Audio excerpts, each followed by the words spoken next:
رب العالمین۔ اما بعد،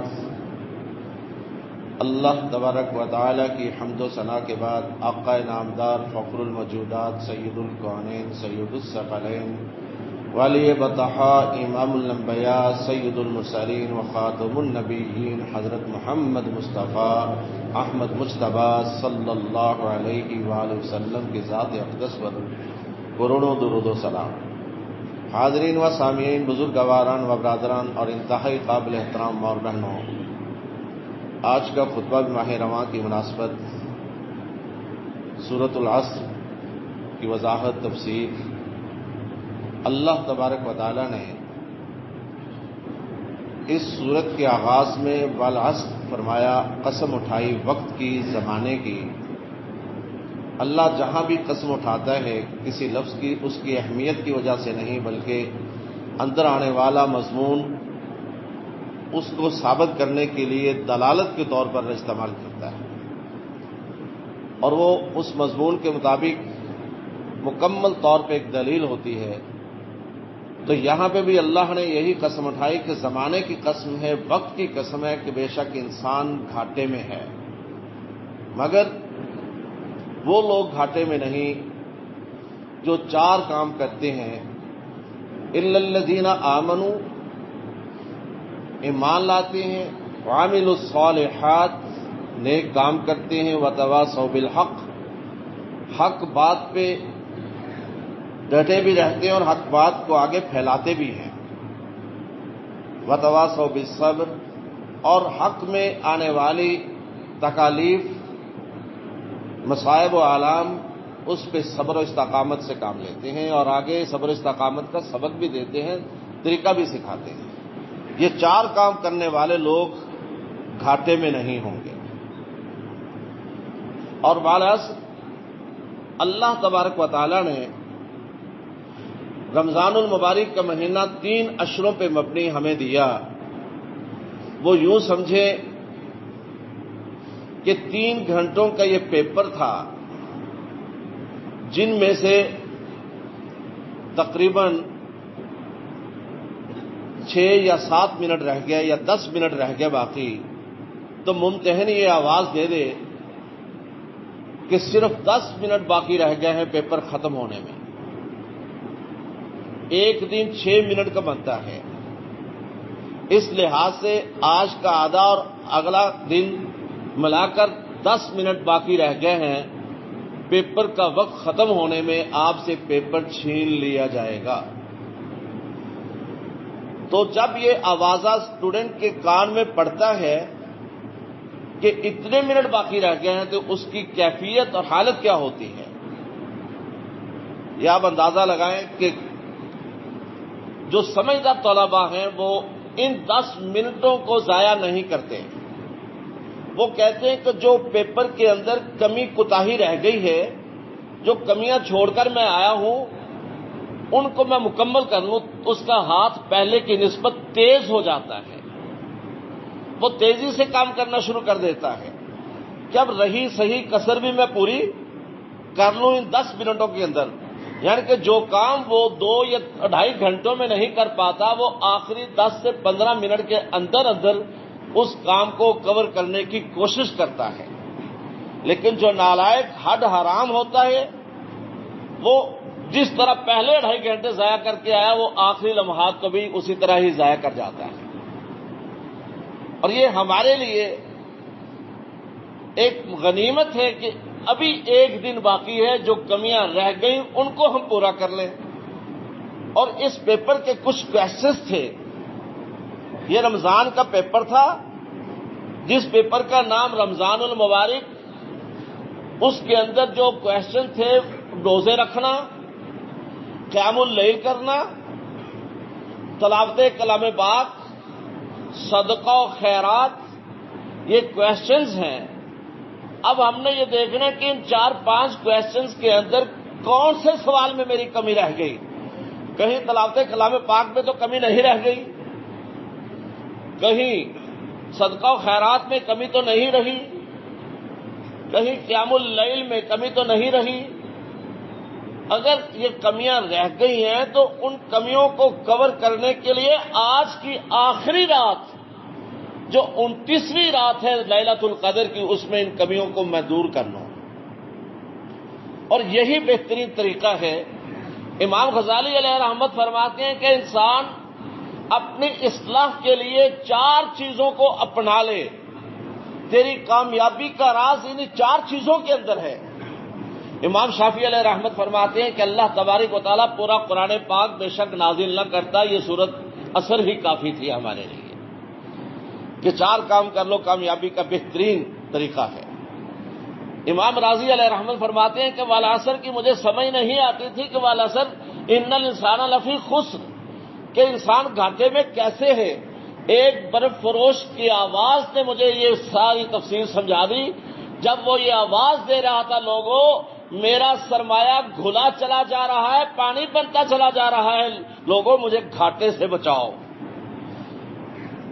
جوں جوں تپش بڑھتی ہے سورج کی، برف پگھلتی چلی جاتی ہے، پانی بنتی چلی جاتی ہے۔ اس برف فروش نے آوازہ دیا کہ لوگوں مجھے میرے خسارے گھاٹے سے بچاؤ، نقصان سے بچاؤ، میرا سرمایہ پانی کی شکل بن کے بہا چلا جا رہا ہے، ضائع ہو رہا ہے۔ تو اس چیز نے مجھے سمجھایا کہ ان الانسان لفی خسر، یہ ہے کہ انسان کا وقت جو لمحات گزرتے ہیں تو وہ ضائع چلے جا رہے ہیں۔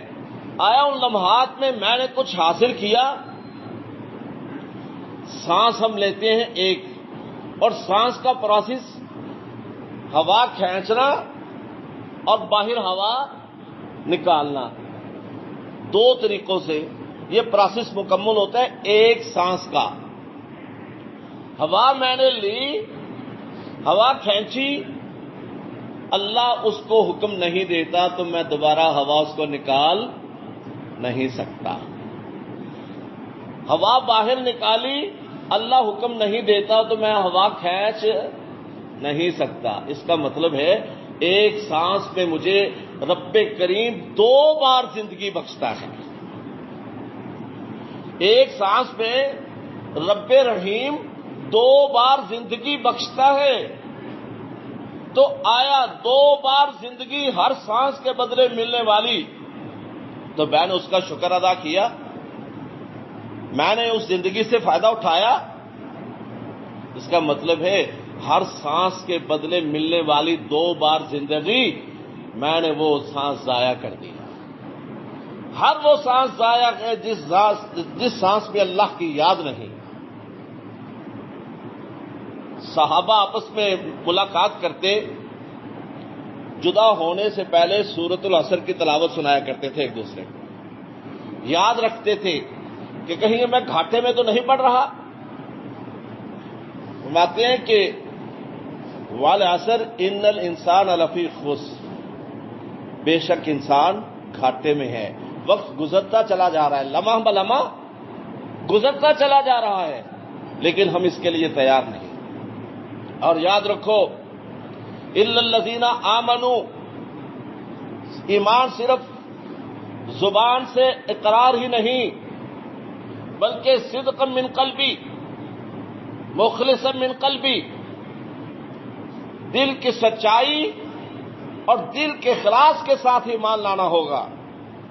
اللہ پہ مکمل بھروسہ، مکمل توکل، اور انسان کی اصلاح کے لیے یہ شرط ہے ایمان کی، بہت ضروری شرط ہے، اور پھر ہی توبہ قبول ہوتی ہے۔ الا من تاب آمن عمل عملا صالحا اولئک یبدل اللہ سیئاتہم حسنات۔ امام غزالی علیہ رحمت فرماتے ہیں کہ یہ مشارطہ ہے، انسان اپنی اصلاح نفس کے لیے 4 چیزوں کو اپنا لے۔ ایک کو کہتے ہیں مشارطہ، شرط لگا لے، اور شرط ایمان ہے۔ ایمان کی شرط کے ساتھ عمل قبول ہوتے ہیں، ایمان کی شرط کے ساتھ ہی توبہ قبول ہوتی ہے۔ ایمان کی شرط کے ساتھ بھی اللہ نے دعا کی قبولیت کی شرط رکھی، فَلْيُؤْمِنُوا بِی، مجھ پہ ایمان رکھا جائے، فَلْيَسْتَجِیبُوا لِی، اور میری پکار پہ لبیک کہا جائے۔ اللہ کا حکم بھی ماننا ہوگا، ایمان بھی لانا ہوگا، اور یقین بھی رکھنا ہوگا، اعتماد بھی اللہ پہ ہوگا، استعانت کے لیے پکار بھی اسی کو ہوگی، استغاث کے لیے پکار بھی اسی کو ہوگی کہ اللہ یا حی یا قیوم برحمتک استغیث، غیاث، استعانت، مدد، ہر لحاظ سے اللہ پہ ایمان رکھنا ہوگا۔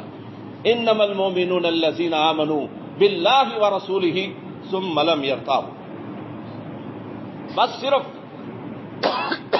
انما کا لفظ یقیناً بس صرف کے معنی میں آتا ہے کہ بس صرف مومن تو وہی ہیں جو ایمان لاتے ہیں اور ایمان لانے کے بعد ثم لم یرتابوا، شکوک و شبہات کا شکار نہیں ہوتے۔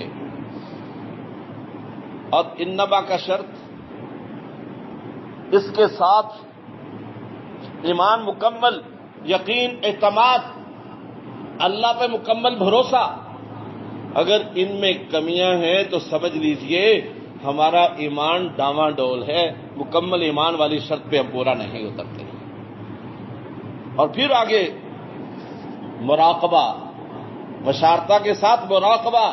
مراقبہ کیا ہے؟ عامل الصالحات، نیک اعمال کرنا۔ اگر نیک اعمال نہیں، نہ توبہ قبول ہوتی ہے، نہ دعا قبول ہوتی ہے، نہ کوئی عبادت قبول ہوتی ہے جب تک عامل الصالحات نہیں۔ اور یاد رکھو دنیا اور آخرت کی کامیابی عامل الصالحات کے اندر ہے۔ ہم ڈگریاں تو حاصل کر لیتے ہیں، دنیا کے چند لمحات کی زندگی بسر کرنے کے لیے ڈاکٹر، انجینئر تو بن جاتے ہیں، لیکن صرف یہی زندگی نہیں، یہ زندگی کی شروعات ہیں۔ اصل زندگی موت کے بعد شروع ہوتی ہے۔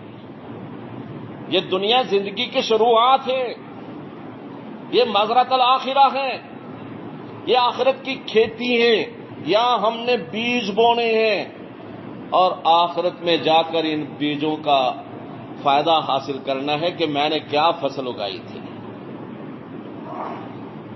جب انسان فوت ہو جاتا ہے ڈگری نہیں پوچھی جاتی، صرف 3 سوال ہوں گے قبر کے اندر۔ اس کا مطلب ہے نئی زندگی کا آغاز ہو گیا اور مجھے نئی زندگی کے لیے تیار رہنا ہوگا، اصل زندگی کے لیے۔ اور وہ زندگی یاد رکھو، آج کی موت کے بعد زندگی ختم نہیں ہوتی، اصل زندگی کا آغاز ہوتا ہے۔ تو لہذا اصل زندگی کے آغاز کے لیے اپنے اندر صالحیت پیدا کرنا ہوگی۔ دنیا کے چند لمحات گزارنے کے لیے میں نے صلاحیتیں پیدا کرنی، بڑی ایبلٹیز میں نے اپنے اندر پیدا کی، لیکن اصل زندگی کے لیے میں نے صالحیت پیدا نہیں کی۔ دنیا کے لیے صلاحیت کام آتی ہے، آخرت کے لیے صالحیت کام آتی ہے۔ اگر صالحیت نہیں ہے تو سمجھ لیجئے ناکامی اور نامرادی ہے، پھر وہاں شرمندگی ہے، شرمندگی کے علاوہ کچھ نہیں۔ تو لہذا ہمیں تیاری کرنا ہوگی اپنے اندر صالحیت پیدا کر کے، الا الذین آمنوا وعملوا الصالحات، یہی مراقبہ ہے بہترین۔ اور پھر جائزہ زندگی میں لینا ہوگا، محاسبہ کرنا ہوگا کہ آیا میں جو کام کر رہا ہوں ان پہ محمد رسول اللہ صلی اللہ علیہ وسلم کی مہر بھی ہے یا کہ نہیں۔ اگر اس پہ نبی صلی اللہ علیہ وسلم کی مہر نہیں ہے تو پھر سمجھ لیے حق پہ تم نہیں ہو، حق پہ نہیں ہو۔ حق وہی ہے جو محمد رسول اللہ صلی اللہ علیہ وسلم نے دیا، جو اللہ نے بھیجا، اور اسی حق کو آگے پھیلانا ہے۔ اگر میں حق اور باطل میں فرق نہیں کر پاتا تو سمجھ لیجئے میں انسان نہیں، جانوروں کی سی زندگی بسر کرتا ہوں۔ میں اچھائی اور برائی میں فرق نہیں کر پاتا، غلط اور صحیح کو نہیں سمجھ پاتا، پھر یہ جانوروں کی سی زندگی ہے، انسانوں کی سی زندگی نہیں۔ اور پھر اس حق کو پھیلانا ہوگا۔